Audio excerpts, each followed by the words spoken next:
Kodus kasutamata jäänud või aegunud ravimid ei ole tavalised jäätmed. Need on ohtlikud.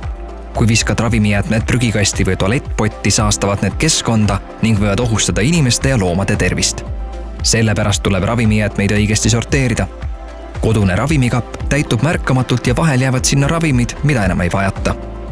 Selleks, et need ei satuks kogemata valesse kohta või valedesse kätesse, tasub ravimikapi aeg-ajalt korrastada ja kasutuskõlbmatud ravimid ära viia.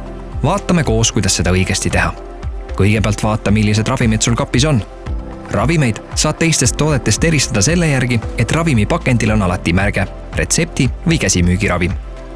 Toidulisandid, süstlad, plaastrid, kraadiklaasid ja teised meditsiiniseadmed ei ole ravimid ega kuulu ravimijäätmete hulka. Järgmiseks kontrolli, kas kapis olevad ravimid on veel kasutuskõlblikud. Ravimi kõlblikkusaeg on pakendil märgitud aasta ja kuu täpsusega.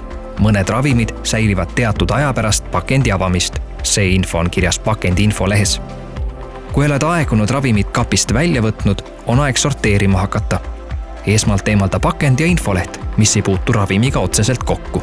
Infoleht läheb paberi ja papi hulka. Ravimi väline karp samuti. Tühjad ravimilehed lähevad pakendijäätmete hulka. Ravimid ja nendega otseselt kokku puutuvad pakendid on ravimijäätmed, mis tuleb sorteerida eraldi.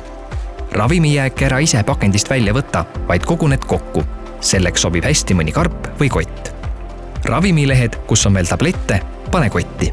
Poolikud siirupipudelid ja salvituubid lähevad samuti sinna. Ravimijäätmed vii ohtlike jäätmete vastuvõtupunkti, jäätmejaama või lähimasse apteeki. Ravimikapi ja koduste ravimijäätmete sorteerimine aitab hoida nii keskkonda kui ka sinu ja su lähedaste tervist.